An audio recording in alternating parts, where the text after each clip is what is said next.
ضلالة وكل ضلالة في النار. أعوذ بالله من الشيطان الرجيم. بسم الله الرحمن الرحيم.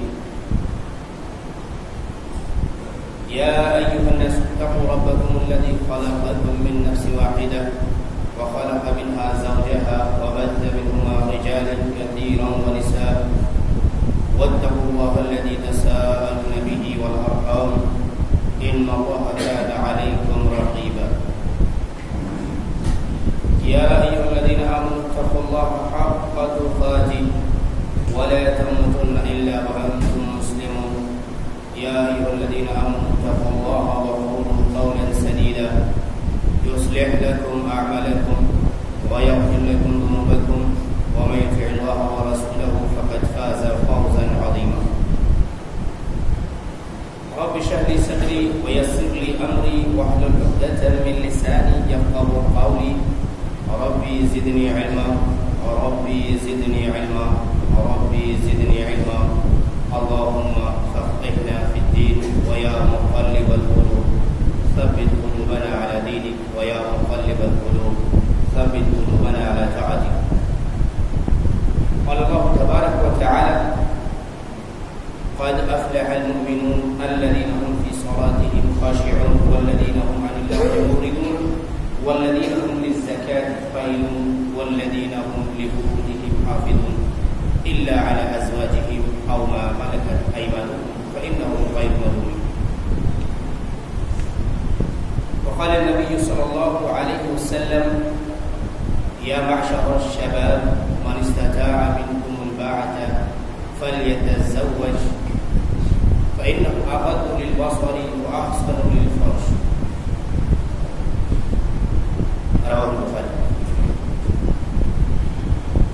تمام قسم کی تعریف، توصیف، کبریائی و بڑائی اس احکم الحاکمین رب العالمین خالق ارض السماوات کے لیے لائق و زیبا ہے، جس کی رحمت سے ہم تمام کے تمام بنی نوع انسان اور ہر ایک مخلوقات فیضیاب ہے، اور جس نے ہم سب کی رہنمائی کے لیے نبیوں کا ایک لمبا سلسلہ قائم کیا. اللہ کے تمام نبیوں، رسولوں اور پیغمبروں کے اوپر بے شمار رحمتیں نازل ہوں، خصوصاً اللہ کے آخری رسول صلی اللہ علیہ وسلم پہ بے حد حساب درود اور سلام اور رحمتیں نازل ہوں. اللهم صل على محمد وعلى ال محمد كما صليت على ابراهيم وعلى ال ابراهيم انك حميد مجيد. اللهم بارك على محمد وعلى ال محمد كما باركت على ابراهيم وعلى ال ابراهيم انك حميد مجيد. معزز حاضرین، گزشتہ جمعے میں نے ملک کی صورتحال کو اور عالمی منظرنامے کو جو عصمت دری اور ریپ کے کیسز سے متعلق ہے وہ رکھا تھا. اس وقت دنیا کس طریقے سے برائیوں کی دلدل میں پھنستی جا رہی ہے، اخلاقی بے راہ روی، جنسی بے لگامی اور دیگر تمام قسم کی برائیوں کو جس طریقے سے آزادانہ طور پر فروغ دیا جا رہا ہے، اس کے مضر اثرات ہمارے اور آپ کے معاشرے پہ کیا مرتب ہو رہے ہیں، میں نے اعداد و شمار کے حوالے سے کچھ باتیں واضح کر دی تھی. اب ہم انشاءاللہ العزیز یہاں سے مزید اپنی بات کو آگے بڑھاتے ہیں. سب سے پہلی بات جو میں سمجھانا چاہ رہا ہوں وہ یہ ہے کہ جب دنیا میں اتنی برائیاں عام ہو چکی ہیں کہ ہمارے اور آپ کے ہندوستان جیسے ملک، بھارت جیسے ملک، جہاں کی تہذیب، ثقافت پوری دنیا میں مشہور و معروف ہے، یہاں کی حیا اور شرم کی مثالیں دنیا کی دوسری جگہوں پہ دی جاتی ہیں. مسلمان تو مسلمان، غیر مسلموں کے یہاں بھی کسی نہ کسی حد تک حیا و شرم کا ایک طریقے کا کی مثالیں آپ کو مل سکتی ہیں. آپ غیر مسلم خواتین کو دیکھیں گے تو وہ عورتیں اپنے سسر کے اور دیگر جو بڑے ہوتے ہیں، اپنے شوہر سے بڑے، ان کے سامنے جب آتی ہیں تو اپنے گھونگھٹ کو نیچے کر لیتی ہیں. جو نئی خواتین ہوتی ہیں، جو شادی ابھی نئی ہوتی ہے، وہ اپنی گھونگھٹ کو نیچے کر لیتی ہیں. مسلم خواتین میں تو الحمدللہ اسلام کے اصول اور دستور کے مطابق پردے کا ایک عام رواج الحمدللہ عرصہ دراز سے ہے، اور اللہ تبارک و تعالیٰ سے میں یہ دعا کرتا ہوں کہ ہمارے اور آپ کے درمیان پردے کا یہ ماحول جو ہمارے اسلاف نے نبی محترم صلی اللہ علیہ وسلم کی احادیث کی روشنی میں اور اللہ کے رسول صلی اللہ علیہ وسلم کے حکم اور قرآن کریم کی آیات کی روشنی میں جو سلسلہ قائم کیا ہے اسے اللہ تبارک و تعالیٰ ہمارے درمیان ہمیشہ باقی رکھے۔ حاضرین، جب یہ بے حیائیاں پھیلی اور برائیاں عام ہوئی تو آپ کو یہ جان کر کے حیرت ہوگی کہ یوٹرس یعنی عورتیں جو ہے ان کی رحم کو باقاعدہ طور پر کرائے پر دیا اور لیا جانے لگا، یعنی عورت کوئی اور ہے، اس کے رحم میں بچہ کسی اور کا پل رہا ہے۔ آج کے اس میڈیکل سائنس کی ترقی اور اچیومنٹ میں سے ہے، اچیومنٹ میں سے یہ اس کی دریافتوں میں سے، یہ اس کے حصولیابیوں میں سے، اور بات یہیں تک آگے ختم نہیں ہو گئی بلکہ مزید آگے بڑھی کہ جو یورین ہوتا ہے اس کے علاوہ جو خاص طور پر اگر آپ دیکھیں گے تو یوٹرس کے علاوہ اسپرم جو ہوتا ہے یعنی مادہ منویہ اس کی باقاعدہ طور پر بینک بنائے گئے اور دنیا میں اس کی انڈسٹری قائم ہو گئی، یعنی اس کی باقاعدہ طور پر بزنس اور تجارت ہونے لگی ہے، اس پہ اربوں خربوں روپے کی باقاعدہ طور پر انویسٹمنٹ ہے، لوگوں نے اس میں انویسٹ کر کے رکھا ہوا ہے، اس میں اپنے پیسے لگائے ہوئے ہیں، کیوں؟ منافع کے لیے۔ جس طریقے سے دیگر تمام چیزوں کی بیوپار ہوتی ہے، اس کی تجارت ہوتی ہے، اسی طریقے سے مادہ منویہ کی بھی تجارت ہونا شروع ہو گئی۔ یہ ہمارے اور آپ کے درمیان پھیلی ہوئی بے حیائیوں کا نتیجہ ہے کہ انسان کو یہاں تک گرایا گیا آزادی کے نام پہ، یہاں تک گرایا گیا کہ ایک عورت کو کھیتی کے طور پر استعمال کیا گیا، یعنی اس کے رحم میں کسی کی بھی اولاد پل سکتی ہے،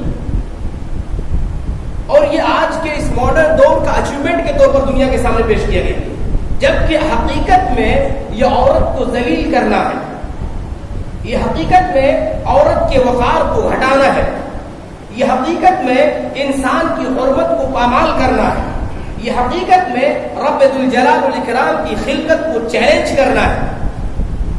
یہ سب کچھ ہوا، اور یاد رکھیے ابھی بات بس نہیں ہوئی ہے، حالات اور بگڑیں گے، مزید کیا ہوگا وہ اللہ تبارک و تعالیٰ کو معلوم ہے، لیکن جس درجے کی برائیاں اس دنیا میں پھیل رہی ہے اور جس سرعت کے ساتھ پھیل رہی ہے، یہ اندازہ لگانا بالکل مشکل نہیں کہ اگلے آنے والے دنوں میں ہمیں اور آپ کو بے حیائی کے کس قسم کے بدترین نمونے اور مثالیں دیکھنے کو ملیں گی۔ اللہ تعالیٰ ہم تمام کی حفاظت فرمائے۔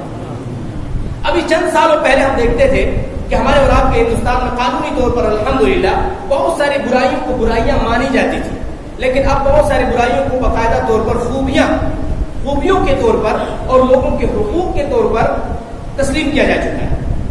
کیا ہے وہ؟ میں نے پچھلے جمعے اس کی وضاحت کر دی، اب آگے آتے ہیں۔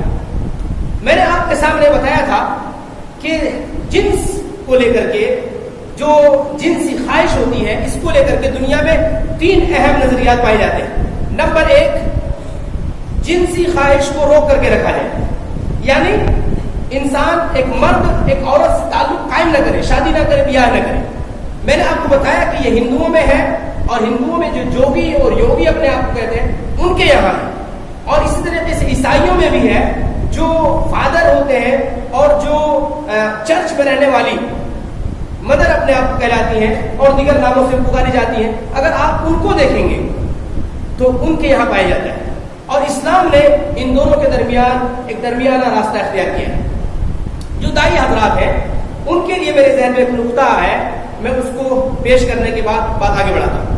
سوچئے کہ اگر آپ کسی غیر مسلم سے پوچھیں گے کہ بھئی آپ لوگوں میں سب سے اچھا آدمی کون ہے، تو وہی کہے گا کہ جو سنیاسی ہو، یعنی کسی مندر میں یا کسی جگہ پہ وہ بیٹھ کر کے صرف وہ جپتا رہے، اپنے بھگوانوں کا نام، اس کی پوجا اور اس کی آرتی اور دیگر تمام چیزیں جو کچھ ہوتی ہیں، اللہ تبارک و تعالیٰ خیر کا معاملہ فرمائے ہم تمام کے ساتھ اور انہیں ہدایت نصیب فرمائے، ان تمام چیزوں میں مشغول رہے، عورتوں سے دور رہے، شادی بیاہ نہ کرے، اس کے بچے نہ ہوں.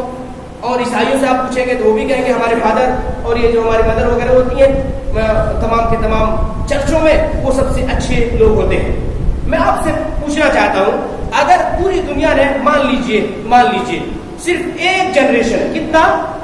ایک جنریشن ان کے مطابق، ان دونوں کمیونٹیز کے مطابق جو سب سے اچھے لوگ ہیں، ہر انسان سوچتا ہے کہ بھئی ایک جنریشن یہ سوچتی ہے کہ مجھے سب سے اچھا بننا ہے، کیا ہوگا نتیجہ کیا ہوگا؟ ایک جنریشن نے اگر یہ کام کر لیا کہ سب سے اچھا بننا ہے، یعنی کوئی کسی سے شادی بیاہ نہ کرے، جسمانی تعلقات نہ کرے، جسمانی جنسی تعلقات قائم نہ کرے، تو ظاہر سی بات ہے ایک جنریشن نے اگر یہ کام کیا تو پوری دنیا کی آبادی، انسانی کی آبادی ختم ہو جائے گی.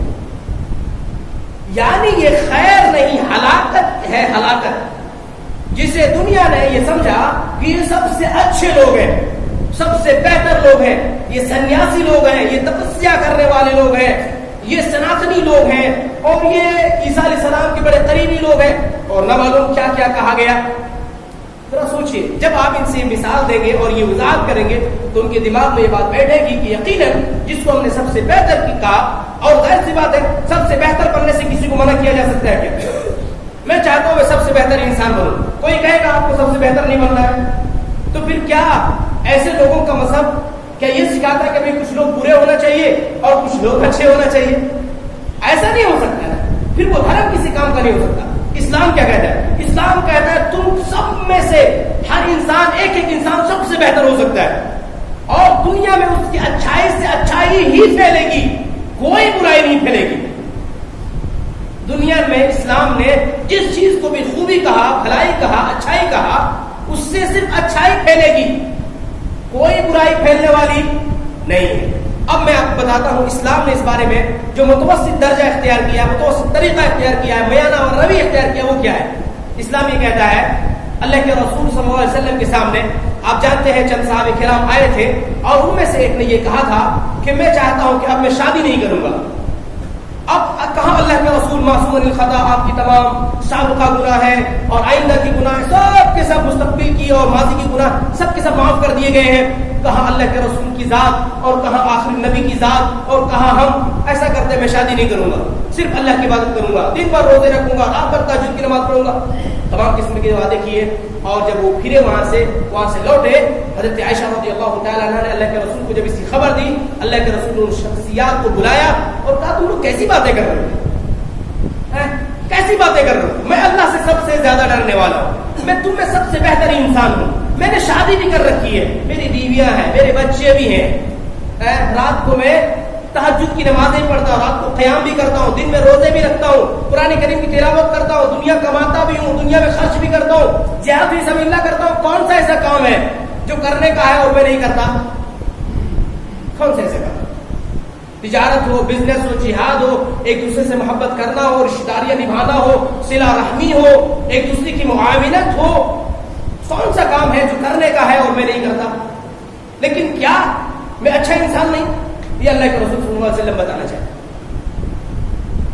آج دنیا میں یہ جو تمام قسم کی برائیاں اور یہ جو بے رویہ جو ہم اور آپ دیکھتے ہیں کہ پھیلتی چلی جا رہی ہے، اس کی بنیادی وجوہات میں سے بے شمار پیش کیے جا سکتے ہیں.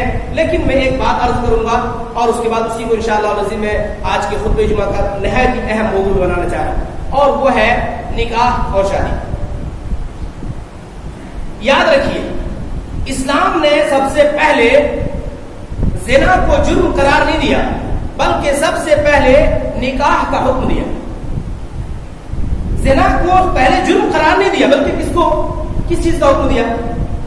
نکاح کا حکم دیا، پھر زنا کو جرم قرار دیا. اگر آپ نکاح کے بارے میں بات نہ کرو، صرف زنا کو جرم قرار دو، تو پھر کیسے ایک انسان اپنے آپ کو برائی سے بچا سکتا ہے؟ کیسے؟ ایک طرف انسان کی ضرورت ہے، میں نے آپ کو بتایا انسان کی بیسک ضروریات میں سے، بنیادی ضروریات زندگی میں سے کھانا پینا اور جنسی خواہش ہے. اور ان تینوں کے لیے اللہ تعالیٰ نے کسی کو کسی کا محتاج نہیں رکھا، بلکہ اللہ نے ان تینوں کی ضروریات پوری کرنے کے لیے دنیا میں سارا سامان بھر دیا ہے. کھانے کے سامان کی کمی نہیں، پینے کے سامان کی کمی نہیں، اور عورتوں کے الحمدللہ اگر اسلامی اصول کے مطابق ہم مراد ہوتے تو اس کی بھی کمی نہیں ہوتی. کمی واقع ہوئی ہے اور اس میں ہمارے اور آپ کے دخل اندازیوں کی وجہ سے ہے. کتنی کمی واقع ہوئی اس کی وضاحت میں کچھ ترجمے کر چکا. جنسی بےراروی کو اگر کنٹرول کرنا ہے تو ہمیں اسلامی طریقے کو اختیار کرنا پڑے. اسلامی طریقے کو اختیار کیے بغیر ہم اس بیماری سے چھٹکارا حاصل کر ہی نہیں سکتے. چاہے ہر زناکار شخص کو پھانسی پہ لٹکا دو، کوئی حاصل ہونے والا نہیں، کوئی حاصل ہونے والا نہیں. ایک شخص کے سامنے دو آپشن ہیں. ایک یہ ہے کہ بھئی اگر یہ پانی پیو گے تو پھانسی پہ چڑھا دیے جاؤ گے، اور دوسرا آپشن یہ ہے کہ پانی نہیں پیو گے تو مر جاؤ گے. تو کیا کہے گا؟ بھئی مرنا ہی ہے دونوں ہی حالتوں میں. پانی پیوں گا تو پھانسی پہ چڑھا دیا جاؤں گا، اور پانی پینے سے منع ہی ہے، اگر پی لیا تب بھی مرنا ہے. تو اس سے اچھا یہ ہے کہ پانی پی کر کے اس کے بعد مرا جائے. پانی پی کر کے اس کے بعد مرا جائے، یہی نا آدمی اختیار کرے گا. آج بالکل وہی صورتحال. دنیا کے لوگ یہ مانگ کرتے ہیں کہ بھئی زناکاری سے بچاؤ لوگوں کو. یہ خاص طور پر اچھا زناکاری سے نہیں بچانے کی بات ہو رہی، کس چیز کی؟ زنا بالجبر سے بچانے کی کوشش. کس چیز؟ زنا بالجبر. ہمارے اور آپ کے ہندوستان میں اس وقت صرف زنا بالجبر ہی جرم ہے. بقیہ کسی بھی قسم کا زنا یا بدکاری یا بدفعلی یا جتنے بھی قسم کی برائیاں ہیں جنسی تعلق سے کوئی بھی جرم نہیں رہا. اللہ تعالیٰ نے تباہ کیا. اور وہ بھی زنا بالجبر تب جرم ہے جب اس کی کیس فائل کر دی جائے، یعنی اس کے اوپر FIR درج کرائی جائے جب اس کو جس کے ساتھ وہ زیادتی ہوئی ہے وہ اس کو زیادتی کے اوپر دو پر دیکھے اور وہ عدالت سے فریاد کرے کہ بھائی میرے ساتھ زیادتی ہوئی ہے، تو اب اس کے ساتھ انصاف کیا جائے. اب اس کے ساتھ انصاف کیا جائے. اسلام ایسا قانون نہیں دیتا. اسلام کیا کہتا ہے؟ دو زنا کا، چاہے وہ زنا بالجبر کے ساتھ ہو یا زنا بالرضا ہو، دونوں اپنی رضامندی کے ساتھ زنا کر رہے ہو، اگر اس کے اوپر اس کا جرم ثابت ہو گیا، گواہی دینے والوں نے گواہی دے دی، تو پھر وہ دونوں مجرم ہیں. چاہے وہ دونوں خوشی کے ساتھ برائی کر رہے تھے یا پھر زبردستی یہ برائی کی جا رہی تھی. دونوں ہی حالتوں میں یہ نہایت ہی بڑا جرم ہے. نہایت ہی بڑا جرم. اور ایک بات اور بتاؤں کہ اسلام کی نظر میں جب زنا بالجبر ہوتا ہے تو جس نے زبردستی کی اس کو سزا ملے گی، لیکن جس کے ساتھ زبردستی ہوا اس کو سزا نہیں ملے گی. لیکن اگر زنا بالرضا ہے تو دونوں کو سزا ملے گی نا.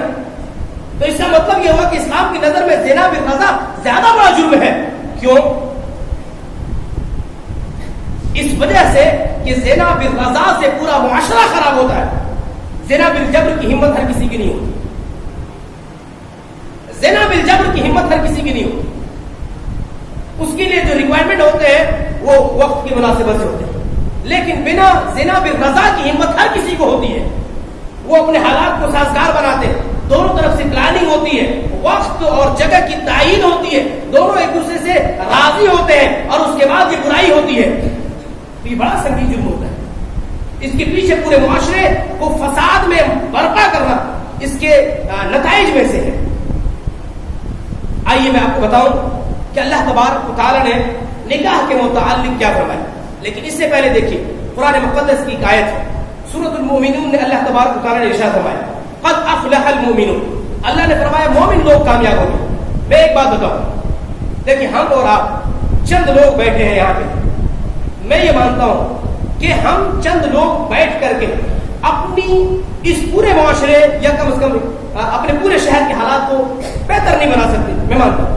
لیکن کم از کم اپنے ماحول کو، یہاں پہ جو لوگ بیٹھے ہیں، یہ جو اپنا مسلم معاشرہ ہے، جو اپنے مومنین کے گروہ ہیں، ہم ان تک یہ پیغام پہنچا سکتے ہیں. ہم ان کے درمیان خیر اور بھلائی کی ایک طریقے سے تشہیر کر سکتے ہیں. ہم انہیں اس کی دعوت دے سکتے ہیں اور حالات میں بہتری کی امید کر سکتے ہیں. اور یاد رکھیے جب آغاز ہوتا ہے خیر و بھلائی کا تو پھر وہ دھیرے دھیرے پھیلتا چلا جاتا ہے. لوگوں کو جب خوبیاں دکھتی ہے تو اسے لوگ اختیار بھی کرتے ہیں. ہمیں اور آپ کو اس کی کوشش کرنی چاہیے. اس وقت مسلمانوں کا نہایت ہی برا رویہ ہے، خاص طور پر زنا کو روکنے کے معاملے میں.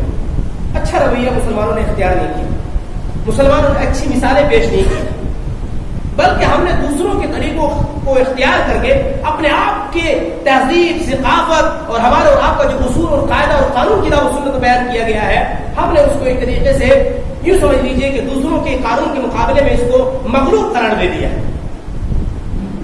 دوسروں کے قانون کے مقابلے میں ہم نے کہا کہ ٹھیک ہے، اسلام نے یہ حکم دیا، ضروری نہیں ہے نا، فرض نہیں ہے. بے شک فرض نہیں ہے، لیکن اسلام کی اس کے پیچھے کی جو حکمت ہے اسے سمجھنے کی کوشش. ہر سنت چھوڑنے کے لیے نہیں ہوتی، ہر سنت چھوڑنے کے لیے نہیں ہوتی، بلکہ بہت ساری سنتیں اس کے پیچھے اتنی حکمتیں ہیں کہ اس کو فرض کی طریقے پہ عمل کرنا چاہیے اگر ضرورت ایسی آ جائے تو. قرآن مقدس میں اللہ نے کیا فرمایا؟ مومنین لوگ کامیاب ہو گئے. کون لوگ ہیں مومنین بھائی؟ اور مومنوں میں کون لوگ کامیاب ہیں؟ نمبر 1 الذین هم فی صلاتهم خاشعون، جو لوگ اپنے نماز میں خشوع خضوع اختیار کرتے ہیں. نماز میں خشوع خضوع اختیار کرنے والے وہ کامیاب ہو گئے. نمبر 2 والذین هم عن اللغو معرضون، لغویات سے پرہیز کرتے بات چیت کرنے میں اس کی تشریح بے شمار خطبات میں کر چکا ہوں. لغو باتیں، غیر ضروری باتیں فتنے کو جنم دیتی ہیں، فساد برپا کرتی ہیں. ہمیں اور آپ کو اس سے پرہیز کرنا چاہیے. نمبر 3 پہ اللہ نے فرمایا والذین هم للزکاة فاعلون، جو لوگ زکات دیتے ہیں، زکات ادا کرتے ہیں مکمل حساب و کتاب کے ساتھ، وہ کامیاب ہوگا. زکات کے معاملے میں بڑا برا حال ہے. بے شمار لوگ جب زکات دیتے ہیں تو انہیں لگتا ہے میرے مال میں کمی واقع ہو رہی ہے. میرے بھائیوں خبردار ہو جاؤ، آج زندہ ہو، کل جب سانس چلنا بند ہو جائے گا تو پھر حساب دینا بڑا مشکل ہو جائے گا. پھر حساب دینا بڑا مشکل ہوگا. اس زندگی میں یہ مال آپ کے ہاتھ میں ہے، آپ جیسے چاہے اس کے اوپر تصرف کر سکتے ہیں. اللہ نے آپ کو پورا اختیار دیا ہوا ہے، لیکن اللہ نے آپ کی رہنمائی بھی کی ہوئی ہے. یہ تیرے اوپر فرض ہے اور یہ تیرے اوپر سنت ہے اور یہ تیرے لیے مستحب اور بہتر ہے. فرض تو کرنا ہی کرنا ہے، سنت پہ عمل کر لو تو بہتر ہے، مستحب تیرے اختیار میں ہے. زکات کے معاملے میں کوتاہی لگے، زکات کے معاملے میں کوتاہی کر کے ہم نے اور آپ نے اپنے سماج اور معاشرے کو جو نقصان پہنچایا ہے، اس کی بھرپائی اگلے کئی سالوں میں ممکن نہیں ہے. ہاں، ایک ہی راستہ ہے کہ اس کی بھرپائی کرنے کا ہم پھر سے زکات کے معاملے میں کتاب و سنت کے راستے کے مطابق اور اس کی ہدایات کے مطابق پورے انصاف کے ساتھ حساب و کتاب کر کے زکات دینا شروع کر دیں تو پھر اس نقصان کی بھرپائی اسی راستے سے ہو سکتی ہے، کوئی اور طریقہ نہیں. اور اس کے بعد نمبر 4 پہ اللہ تعالیٰ نے فرمایا والذین هم لفروجهم حافظون، جو لوگ اپنے شرمگاہوں کی حفاظت کرتے ہیں وہ لوگ بھی، وہ مومن بھی کامیاب. اب جب جو ہی شرمگاہ کی حفاظت آئی، اللہ تبارک و تعالیٰ نے آگے بات کر دی تمام آیتوں کے بارے میں، تمام مسائل کے بارے میں. کیا بھائی؟ نماز کے بارے میں، زکات کے بارے میں. جب اللہ تبارک و تعالیٰ نے بات کی، لغویات کے بارے میں بات کی، ایک ایک آیت نماز کے بارے میں، لغویات کے بارے میں، زکات کے بارے میں، ایک ایک آیت. لیکن جو ہی شرمگاہ کی حفاظت کی بات آئی تو اللہ نے کیا فرمایا؟ الا علی ازواجہم او ما ملکت ایمانہم فانہم غیر ملومون. راستہ بھی اللہ نے بتایا. شرمگاہ کی حفاظت کا مطلب یہ نہیں مجرد زندگی جیو، نہیں. الا علی ازواجہم، ہاں اپنی بیوی، اپنی باندیوں کے ساتھ جو لوگ اپنی جنسی خواہش کو پوری کرتے ہیں وہ لوگ ملامت کے لائق نہیں، وہ قابل تعریف ہے، اللہ کے نزدیک محترم ہے، وہ ثواب کے حقدار ہے، وہ نیکیوں کے حقدار ہے، اللہ کے نزدیک مقام پانے والے لوگ ہیں. یہ لوگ اپنے دین کو مکمل کرنے والے ہیں. الا علی ازواجہم او ما ملکت ایمانہم فانہم غیر ملومین فمن ابتغى، اللہ نے ایک اور آیت فمن ابتغى وراء ذلك فاولئک هم العادون. جو لوگ ان دو راستوں کو چھوڑ کر، یعنی بیوی اور باندی، ان دونوں کو چھوڑ کر کوئی تیسرا راستہ اختیار کیا، فاولئک هم العادون، یہ لوگ حد سے تجاوز کرنے والے لوگ ہیں. ان دو کے علاوہ تیسرا راستہ کیا ہو سکتا ہے؟ نمبر 1، انسان اپنی ضرورت اپنے کسی بھی طریقے سے پوری کرے، چاہے وہ ہاتھ کا استعمال ہو یا کوئی اور. نمبر 2، زناکاری کا راستہ اختیار کرنا. اور نمبر 3، آدمی اپنی خواہش کو پوری کرنے کے لیے اپنے ہم جنس کو اختیار کرے، اپنے ہم جنس کو، ہومو سیکسوالٹی کو اختیار کرے. یہ تین لوگ، یہ تین طریقے اور یہ تینوں مجرمانہ ہیں، یہ تینوں مجرمانہ ہیں. اور معلوم ہے اس کا جرم کتنا شدید ہوتا ہے. اللہ تبارک و تعالیٰ نے، اللہ کے رسول صلی اللہ علیہ وسلم نے ارشاد فرمایا کہ جب کسی قوم میں یہ برائی پھیلتی ہے، زناکاری پھیلتی ہے نا، تو اللہ تبارک و تعالیٰ اس کے اوپر عذاب بھیجتا ہے اور ایسی بیماریاں بھیجتا ہے جس کی مثال سابقہ اقوام میں نہیں. کیا آج آپ کے سامنے ایسی بیماریاں نہیں ہیں؟ کیا آپ کے سامنے ایسی بیماریاں نہیں ہیں؟ کیا آپ کے سامنے ایسی مثالیں نہیں ہیں؟ اور اگر ہومو سیکسوالٹی کو لوگوں نے اختیار کیا کسی نے، اور اگر یہ بیماری عام ہو گئی، تو رب ذوالجلال والاکرام نے حضرت لوط علیہ السلام کا واقعہ قرآن میں بیان فرمایا کہ ایسے لوگوں کے ساتھ رب ذوالجلال والاکرام نے تو یہ معاملہ فرمایا کہ اس کی پوری آبادی کو، زمین سمیت پوری آبادی کو، زمین سمیت آسمانوں پہ اٹھا کر کے الٹا پٹک دیا اور پورے کے پورے کو دفن کر دیا زمین کے نیچے، اور اتنا برا پٹکا کہ ڈیڈ سی بنا دیا، بحر مردار بنا دیا ان کے وجود کی جگہ. ایسی جگہ جہاں کوئی زندگی بستی نہیں، وہاں پہ ایسی جگہ اللہ تبارک و تعالیٰ نے اس کی رہائش گاہ کو بنا دیا. یہ برائیاں کوئی چھوٹی موٹی برائیاں، یہ بہت بڑی برائیاں ہیں، ان سے اجتناب ضروری ہے. اگر ان برائیوں میں معاشرہ مبتلا ہو گیا تو معاشرہ تباہ ہو جاتا ہے، معاشرہ تباہ ہو جاتا ہے.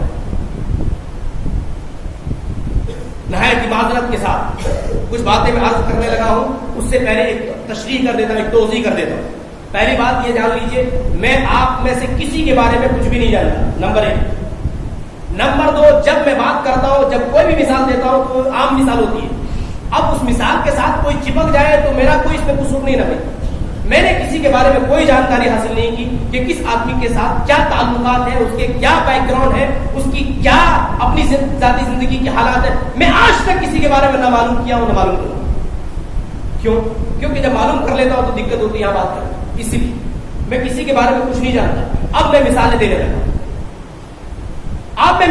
لگا ہوں، جس کسی میں بھی یہ برائیاں ہوں، اپنے آپ کو اللہ کے لیے اس برائیوں سے اپنے آپ کو دور کیجیے، ورنہ دنیا میں ہو سکتا ہے آپ بچ جائیں گرفت سے، آخرت میں ہرگز نہیں بچ سکتے، آخرت میں ہرگز نہیں بچ سکتے. اگر اس گناہ کے ساتھ ہم اور آپ آخرت یعنی ہماری موت آ گئی تو کوئی راستہ نہیں ہے الا کہ اللہ تبارک و تعالی ہمیں اور آپ کو توبہ کی توفیق دے. لیکن یہ توفیق اللہ کی طرف سے ملتی ہے. اگر آپ نے یہ نیت کر کے گناہ کیا کہ بھائی چلو گناہ کر لیتے ہیں پھر توبہ کر لیں گے، اللہ کے رسول فرمایا یہ ارادہ اور یہ نیت اور یہ سوچ جو ہے نا شیطان کی طرف سے، یعنی شیطان آپ کو توبہ کی آڑ میں برائی کروانے کی کوشش کرتا ہے. پھر جب ایک بار برائی کروا لیا تو کہتا ہے دوبارہ کر لے، پچھلی بار کچھ بھی ہوا نہیں تھا، پھر سے توبہ کر لینا، پھر دوبارہ پھر چوبارہ، پھر یہ سلسلہ شروع ہو جاتا ہے.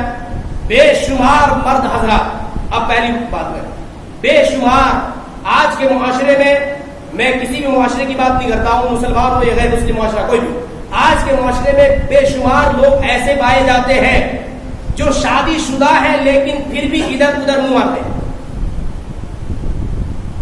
شادی شدہ ہے لیکن ادھر ادھر منہ مارتے ہیں. میں ان سے اللہ کے لیے عاجزانہ گزارش کرتا ہوں کہ اگر واقعتاً آپ کی ضرورت آپ کی بیوی سے پوری نہیں ہوتی، آپ دوسری شادی کر لیجئے، آپ دوسری شادی کر لیجئے. آپ کہو کہ گھریلو حالات بگڑ جائیں گے، آپ کی بیوی آپ سے ناراض ہو جائے گی، آپ اسی بیوی سے کہو میرے یہ حالات چل رہے ہیں، اب 2 ہی آپشن ہے تیرے پاس، یا تو میں اسی برائی میں بھی اسی انداز میں ہوں اور اس کے ذمہ دار تم ہو اگر تم مجھے دوسری شادی کی اجازت نہیں دیتے، اور دوسرا راستہ یہ ہے کہ تم میرے ساتھ کمپرومائز کرو. قرآن نے جب اجازت دی ہے تو تم منع کرنے والی نہیں ہو سکتی. پہلی بات تو یہ ہے کہ بیویوں سے پوچھنے کا شریعت نے پابند مردوں کو نہیں بنایا دوسری شادی کرنے کا، لیکن اگر آپ کو اپنے گھر کے حالات بہتر رکھنے ہیں تو تھوڑا سا ان سے بات کر لینے میں اچھائی ہوتی ہے، خیر کا معاملہ ہوتا ہے. دوسری شادی کیجیے، ان کو بتائیے کہ میں اس برائی سے ایک ہی راستے بچ سکتا ہوں کہ میں ایک اور شادی کروں گا اور پھر اس کے بعد 2 بیویوں کے ساتھ رہیے، کوئی برائی نہیں، کوئی دقت کی بات نہیں. لیکن آج کیا ہے؟ آج ہم نے اور آپ نے، ہمارے اور آپ کے ایٹیٹیوڈ نے، ہمارے اور آپ کے طور طریقوں نے، ہمارے اور آپ کے عمل اور رد عمل نے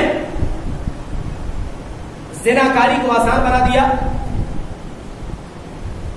اور دوسری شادی کو تو سب سے مشکل طریقہ. آج کی تاریخ میں حالات ایسے ہیں کہ اگر کسی کو جیتے جی اپنے آپ کو مردار شمار کرانا ہے تو وہ دوسری شادی کا ارادہ کرے. یہ حالات ہم نے اور آپ نے بنائے. اچھے خاصے لوگ، تعلیم یافتہ لوگ، ذی علم و ذی شعور لوگ، شریعت اسلامیہ کو جاننے والے لوگ، حالات پہ لکھنے اور پڑھنے اور بولنے والے لوگ اس شخص کے خلاف بات کرنے لگتا ہے. ایسا لگتا ہے کہ اس نے بہت بڑا چلو، لیکن وہیں پہ ایک زناکار سے بڑے ہنس ہنس کے بات کریں گے، دوستانہ رکھیں گے، ان سے اپنے تمام قسم کے مناسب رکھیں گے، اٹھ بیٹھ رکھیں گے، رشتہ داریاں قائم کریں گے، ساری خوبیاں اس میں ہوتی ہیں، ایسا برتاؤ رکھیں گے، لیکن برائی کے خلاف بات نہیں ہونی چاہیے. کیوں معلوم ہے؟ کیونکہ آج ہم نے برائی کو برائی سمجھنا چھوڑ دیا اور بھلائی کو بھلائی کی نظر سے دیکھنا چھوڑ دیا. ہم اس چیز کو برائی سمجھتے جسے ہم برا جانتے ہیں اور اس چیز کو بھلائی سمجھتے جسے ہم بھلا جانتے ہیں. میں آپ سے سمپل سا ایک سوال پوچھتا ہوں، ایک سادہ سا سوال پوچھتا ہوں. دیکھیے، ایک آدمی زنا کرتا ہے، وہ زناکاری کے اس عمل میں مبتلا ہے. اللہ نہ کرے جس کے ساتھ وہ یہ حرکت کر رہا ہے وہ ہم میں سے کسی کا کوئی اپنا، اپنی بہن، اپنی ماں، اپنی پھوپھی، اپنی سگی، کوئی بھی. کیا آپ اس شخص کو جس کے ساتھ آپ اٹھک بیٹھک کرتے ہیں نا دن رات اور بڑے مزے سے باتیں کرتے ہیں، دوستانہ کاٹتے ہیں اور اس کو عشق اور معاشقے اور خفیہ دوستیوں اور اس کے لیے ڈیٹ اور تمام قسم کے جو ہم اور آپ مشورے دیتے ہیں دوسرے کو کہ بھئی ایسے کر لو اور ایسے کر لو اور ایسے کر لو، سوچو اگر اس جگہ پہ اس عورت جو کسی اور کی بہن ہے، کسی اور کی خالہ ہے، کسی اور کی پھوپھی ہے، کسی اور کی کوئی قریبی ہے، اگر اس جگہ پہ آپ کی اپنی ہوتی تو آپ کا رد عمل کیا ہوگا؟ کیا ہوگا؟ ہم اور آپ حقیقت میں اپنے مسلم معاشرے میں جو اسلام نے ہمیں اور آپ کو تصور دیا، المسلمون اخو المسلم، مسلمان باہم ایک دوسرے کے بھائی اور بھائی بہن ہیں، ہم نے اور آپ نے اس تصور کو کھو دیا. ہمیں اپنی بہنیں تو اپنی بہنیں نظر آتی، اپنی مائیں نظر آتی، اپنی دادیاں نظر آتی، اپنے قریبی اپنا قریبی نظر آتا ہے. لیکن وہیں پہ جب ہمارا اور آپ کا کسی خاتون سے، کسی شخص سے، بلڈ ریلیشن سے دوری تھوڑی سی ہوتی ہے تو ہم اس کو کوئی اور مخلوق تصور کرنے لگتے ہیں اور یہ سمجھتے ہیں کہ اس کے ساتھ جو بھی برتاؤ کیا جائے وہ سب کے سب جائز ہے، اور نہ صرف یہ کہ اس حد تک جائز ہے بلکہ ہم اس میں سہیوگ اور مدد کرنے کے لیے تیار ہیں. ہم سپورٹ کریں گے، ہم مشورے دیں گے، ہم اس کے لیے سہولیات فراہم کریں گے، ہم تعاون کریں گے اس کا. یہ ہمارا اور آپ کا برتاؤ ہے. اگر میں کہیں غلط ہوں تو آپ مجھے بتائیے، اور اگر صحیح ہوں تو اللہ کے لیے ہمارے اور آپ کے درمیان اس قسم کی جو برائیاں ہیں اس کے تعلق سے اصلاح پیدا کرنے کی کوشش ہونی چاہیے. مجھے معلوم ہے میں باتیں کچھ زیادہ کھول کر کے کر رہا ہوں، لیکن یہ بھی مجھے معلوم ہے کہ اس کے بغیر کوئی چارہ کار نہیں. آج ہم اور آپ ہر معاملے میں بڑے سمجھدار ہیں سوائے دین کے معاملے میں. ہر معاملے میں بڑے سمجھدار ہیں سوائے دین کے معاملے میں. کیا مطلب؟ میں آپ سے یہ نہیں کہہ رہا ہوں کہ آپ دین نہیں سمجھتے، نہیں، آپ دین سمجھتے ہیں، بس نہیں سمجھنے جیسا ناٹک کرتے ہیں. میں یہ نہیں کہہ رہا ہوں کہ آپ کی عقل دین کو سمجھنے سے قاصر ہے، بالکل بھی نہیں. آپ بہت جینیس ہیں، بہت عقل مند ہیں. جو بات میں کہنا چاہتا ہوں آپ اس چیز کو سمجھ رہے ہوتے، بلکہ بہت سارے معاملات میں آپ کو مجھ سے زیادہ علم ہے، لیکن وہی تجاہل عارفانہ برتتے ہیں، یعنی جگتے ہوئے سونے کا ناٹک کرتے ہیں. اور یہ آپ کا مطلب پورا معاشرہ ہے. آپ کا مطلب یہاں چند لوگ بیٹھے ہوئے یہ نہیں، پورا معاشرہ ہے. دین کے معاملے میں ہم اور آپ اپنے آپ کو بڑا معصوم گردانتے ہیں اور کہتے ہیں میں کچھ بھی معلوم نہیں، جبکہ سب کچھ معلوم ہے. ابھی میں 2-4 حدیثیں غلط بول جاؤں تو دیکھو خطبہ سے جو ہی اتروں گا، ارے جناب یہ حدیث تو ضعیف ہے، یہ حدیث آپ نے کہاں سے پیش کی، یہ تو فلاں مولانا نے غلط بتایا تھا، انہوں نے بتایا تھا یہ صحیح نہیں. ابھی دیکھو اگر غلط میں کر جاؤ تو سب معلوم ہے، اور اگر میں صحیح بتاؤں تو عمل نہیں کروں. یہ قرآن مقدس کی آیات کی روشنی میں اللہ تبارک و تعالیٰ نے ہمیں اور آپ کو جو احکامات دیے ہیں وہ یہ ہیں کہ ہمیں اور آپ کو نہ صرف یہ کہ خود زنا سے بچنا ہے، بلکہ زنا سے بچانے کے بارے میں ہمیں اپنے معاشرے کو بچانے کے لیے فکر کرنی. تو آپ کو کہ ہم پورے معاشرے کی حفاظت کیسے کر سکتے ہیں؟ ارے بھائی آپ کو اکیلے کی ذمہ داری چھوڑو نا، پورا معاشرہ، ہر آدمی اپنے بارے میں سوچے، اپنے بچوں کے بارے میں سوچے، معاملہ خلاص ہو گیا. ایسا میں نے کب کہا کہ آپ کو پورے معاشرے کی دیکھ ریکھ اکیلے کرنی؟ ایسا نہیں کہا نا، اور نہ ہی کوئی انسان ایسا کر سکتا ہے. بس اتنا سمجھ لیجیے مجھے زنا کے قریب نہیں جانا. اگر میری ضرورت پوری نہیں ہوتی تو بیوی سے آج ہی رات بات کر دی، بس. مجھے دوسری شادی کرنی ہے، اجازت دیتی ہے وہ نہیں دیتی، اگر دیتی ہو تو ٹھیک ہے، نہیں دیتی تو بھی جا، دو لے کر کے آئیں گے ایک ساتھ. اسلام برائی سے روکنے کے لیے شادی کا راستہ کھولا ہے. برائی میں مبتلا رکھنے کے لیے بیوی نہیں ہوتی، برائی سے بچانے کے لیے ہوتی ہے. سمجھ رہے ہیں میں کیا کہنا چاہتا ہوں؟ اس سے زیادہ کھل کے میں کیا کہوں گا؟ برائی سے بچانے کے لیے نفس یا جو ہماری اور آپ کی نفسانی خواہشات ہے اس کی تکمیل کے لیے اسلام نے کون سا راستہ دیا بھائی؟ بیوی کا راستہ دیا. اب لونڈی اور باندی کا تو تصور اب ہے نہیں. اچھا ہاں، لونڈی اور باندی سے گھر کی نوکرانی کوئی نہ سمجھے. گھر کی نوکرانی لونڈی اور باندی نہیں ہے، وہ ویسے ہی ہے جیسے آپ کے کھیت میں کام کرنے والا کوئی آدمی ہے. ویسے ہی آپ کے گھر میں وہ برتن دھونے کے لیے کوئی آتی ہے، کوئی جھاڑو پوچھا کرنے کے لیے آتی ہے، کوئی کھانا بنانے کے لیے آتی ہے. وہ لونڈی اور باندی نہیں ہے، وہ آزاد عورتیں ہیں. اس کی مجبوریوں نے آپ کے گھروں تک اسے پہنچا دیا ہے. اس کی مجبوری کا ناجائز فائدہ نہیں اٹھانا چاہیے. اور اگر کوئی آدمی ایسا کرتا ہے تو وہ شدید مجرم ہے، وہ شدید مجرم ہے. وہ اپنے مجرمانہ چہرے کے ساتھ رب ذوالجلال والاکرام کے حضور حاضر ہونے والا. اچانک بات آ گئی تو میرے آپ کے سامنے، مجھے امید ہے ایسی غلطی کوئی نہیں کرتے. اور اس کے بعد اللہ کے رسول صلی اللہ علیہ وسلم نے ارشاد فرمایا موقع پہ نوجوان لوگ بیٹھے ہوئے تھے جیسے الحمدللہ آپ ہوتے ہیں، کیا فرمایا معلوم؟ یا معشر الشباب من استطاع منکم الباءة فلیتزوج اللہ اکبر. فلیتزوج معلوم ہے جیسے تزوج جو ہے یعنی شادی کر لے، زیادہ تاکید اور زیادہ واضح امر کا صیغہ مانا جاتا ہے فلیتزوج. یعنی فل کے ساتھ جب کوئی امر آتا ہے، کوئی حکم آتا ہے تو وہ زیادہ کلیئر، زیادہ واضح اور زیادہ تاکیدی ہوتا ہے. یہ گرامر کا قاعدہ ہے. اللہ کے رسول نے فرمایا اے نوجوانوں کی جماعت، تم میں جس کے اندر بھی نفسانی خواہشات پائی جاتی ہے اسے چاہیے کہ وہ شادی کرے، پکا شادی کر لے، لازماً شادی کر لے، بغیر تاخیر کے شادی کر لے، بغیر انتظار کے شادی کر لے. کیوں؟ اللہ کے رسول نے فرمایا کہ فإنه أغض للبصر، وہ اصل میں آنکھوں کی حفاظت کرنے والی چیز ہے. وہ احسن للفرج، اور شرمگاہ کی حفاظت کرنے والی چیز ہے. اور پھر آگے اللہ کے رسول فرمایا وَلَمْ يَسْتَطِعْ فَعَلَيْهِ بِالصَّوْمِ فَإِنَّهُ لَهُ وِجَاءٌ. لیکن اگر کسی آدمی کے پاس پتہ چلا شادی کرنے کے لیے جو کچھ ضروریات بھی ہوتی ہے نا، بھائی کوئی آدمی فٹ پاتھ میں زندگی جی رہا ہے، ایک کمبل ہے اس کے پاس اور ایک چادر ہے، کمبل کو اوڑھتا ہے، چادر کو بچھا لیتا ہے، اب بیوی کو لے کر کے کہاں رہے گا؟ تو پھر اللہ کے رسول فرماتے ہیں اس کو چاہیے کہ وہ روزہ رکھے.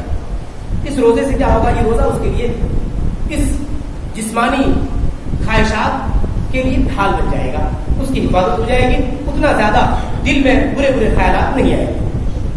یہ اللہ کے رسول صلی اللہ علیہ وسلم فرمایا. اب اس حدیث سے بہت سارے لوگ کیا سمجھتے ہیں؟ شادی کا مطلب حویلی پہلے تعمیر کر لو، گاڑی بنگلے ہو جائے، بینک بیلنس ہو جائے، بہت شاندار قسم کی تجارت ہونی چاہیے، اور پھر ہمارے شان کے مطابق ہونی چاہیے. ہم بڑے لوگ ہیں تو بڑا ہونا چاہیے، ہم درمیانی قسم کے لوگ ہیں تو درمیانی ہونا چاہیے، ہم اس پیشے کے لوگ ہیں تو ہمارا یہ پیشہ ہونا چاہیے. غلط بات ہے. اسلام جو ہے بیسک نیڈ کی بات کرتا ہے، بنیادی ضروریات کی بات کرتا ہے. اور اگر اپنے آپ کو آپ واقعتاً اپنے نفسانی خواہشات پہ پورے طور پر کنٹرول حاصل کر لیتے ہیں، پورے کنٹرول آپ کو ہے، تو پھر ایسی صورت میں اسلام آپ کو تاخیر کرنے کی اجازت دیتا ہے. لیکن کنٹرول کا مطلب کیا ہے؟ کنٹرول کا مطلب یہ ہے کہ آپ کسی کی بہو بیٹی کی طرف پوری نظر اٹھا کر نہیں دیکھیں گے. ایسا نہیں کہ موقع ملا دیکھ لو من بھر کے، نہیں. کسی کی بہو بیٹی کی طرف نظر اٹھا کر کے، پوری نظر اٹھا کر کے. پوری نظر کا مطلب یہ نہیں ہے بہت سارے لوگ کیا کہتے ہیں، ارے جناب میری نظر پوری تھوڑی نہ ہے، سب سے اچھا پردہ تو نظر کا پردہ ہے. نہیں، نظر نہیں، دل کا پردہ. سب سے اچھا پردہ دل کا، کیونکہ وہ دکھتا نہیں رہا لہذا نظر کا پردہ ہٹا دیا. جو قرآن نے حکم دیا نا نظر کے پردے کا, قرآن نے چہرے کے پردے سے پہلے کون سا پردہ حکم دیا بتائیے؟ مردوں کے لیے سب سے بنیادی پردہ کون سا ہے؟ نظر کا پردہ, آنکھوں کا پردہ. قرآن نے کیا فرمایا؟ مومن مردوں سے کہو کہ اپنی نگاہیں نیچی رکھیں. سب سے پہلے مردوں کو پردے کا حکم دیا گیا. پھر عورتوں سے کہا گیا, اللہ تعالیٰ کے رسول نے فرمایا کہ آپ عورتوں سے بھی کہیے کہ وہ بھی اپنی نظروں کو نیچی رکھیں اور اپنے چہرے پہ کپڑا ڈالیا جائے. پہلے مردوں کو پردے کا حکم دیا. تو لوگ کیا کہتے ہیں جناب سب سے اچھا پردہ کون سا ہے؟ دل کا. اب دل مچل رہا ہے کہ نہیں مچل رہا کون جانے گا؟ کوئی جانے گا بھائی؟ نہیں جانے گا نا. اب آنکھوں کا معاملہ ہے تو آنکھوں کا پردہ ہی غائب کر دیا گیا. تو نہیں, کسی کی طرف بری نظر کیا مطلب نظر سے دیکھنا نہیں ہے. پہلی نظر پڑ گئی تو یوں پڑی. پہلی نظر کا مطلب کیا ہے معلوم ہے؟ یعنی پہلی نظر جو ہی آپ کی پڑی تو ایک چیز کی شناخت ہو جانا کافی ہے. کیا آپ نے جو ہی دیکھا تو آپ یہ سمجھ گئے بھائی مرد ہے کہ عورت ہے. اتنی پہچان کے لیے کافی ہے. اتنی ہی پہچان کی حد تک آپ اس کی طرف دیکھ سکتے ہیں. اور وہ بھی یہ نہیں کہ بھائی ابھی میں نے بہت مرد میں کیا ہوتا ہے کہ انسان کو پتا ہوتا ہے کہ آنے والی ہے کہ آنے والا ہے, ٹھیک ہے. اب وہ کیا کرتا ہے, ابھی چونکہ جناب میں نے دیکھا نہیں نا کہ وہ ہے, ٹھیک تھا, آنے والی ہے کہ آنے والا ہے, لہٰذا میں نے ایک بار تھوڑا سا دیکھا. نہیں, آپ کو اگر آہٹ سے بھی پتا چل گیا, اس کی چال سے پتا چل گیا, آپ کو اندازہ ہو گیا کسی انداز سے کہ بھئی وہ خاتون ہے, تو اب آپ کو اس کی طرف پلٹ کے نہیں دیں. یہ ہے نظروں کی حفاظت. اور نمبر 2, آپ کی نفسانی خواہشات آپ کو جو میں نے 3 برائیاں پیش کی ہیں, ہاتھوں کے استعمال یا اپنے ہم جنسی کی طرف میلان یا زناکاری کی طرف میلان, اس قسم کی کوئی حرکت اگر آپ نہیں کرتے ہیں یا ان سب سے بچنے کی طاقت آپ میں ہے تو پھر آپ کو اجازت ہے کہ آپ آگے بڑھیں, یعنی تھوڑی سی تاخیر کے ساتھ آپ شادی کریں. اور ایک اور بات یہاں پہ واضح کر دوں, بات ختم کرتا ہوں. قرآن کریم کی آیات تو بہت ہے. وہ یہ ہے کہ اگر آپ کے سامنے حالات ایسے ہیں کہ بھائی ابھی آپ شادی نہیں کر سکتے اور اندر سے قسم کی جو انسان کی خواہش ہوتی ہے وہ بھی پیدا ہو رہی ہے, تو پھر اسلام نہیں بتایا کہ آپ روزہ رکھیں. اب روزہ آپ 1-2 رکھیں گے تو پھر کنٹرول ہونے والا نہیں. آپ کو تسلسل کے ساتھ روزہ رکھنا ہے, تسلسل کے ساتھ, یہاں تک کہ وہ کنٹرول ہو جائے. اور آپ شب بیداری کر کے قیام اللیل کریں اور ساتھ ہی ساتھ اللہ تبارک و تعالیٰ سے ان تمام قسم کی برائیوں سے حفاظت کی دعا کریں, پھر جا کر کے معاملہ کنٹرول ہو. اب اس بارے میں قرآن کریم میں اللہ تبارک و تعالیٰ نے مزید احکامات بھی دیے ہیں, میں انشاءاللہ العزیز آگے آپ کے سامنے رکھوں گا. آج کے لیے اتنی ہی. اللہ تعالیٰ سے میں دعا کرتا ہوں رب ذوالجلال والاکرام ہم تمام لوگوں کو جن برائیوں کا میں نے ذکر کیا ان سے, اور جو برائیاں مجھ سے ذکر کرنے میں رہ گئی ہیں, اللہ تبارک و تعالیٰ ان تمام برائیوں سے مجھے اور یہاں بیٹھے تمام لوگوں کو اور ہمارے معاشرے کو اور تمام مسلمانوں کو کی حفاظت فرمائے. آمین. اور ہم سب کو انہی راستوں کو اختیار کرنے کی توفیق دے جسے تو نے اور تیرے نبی نے ہمارے لیے منتخب فرمایا. آمین. رب العالمین. اقول قولی ھذا فاستغفروه انه هو الغفور الرحیم.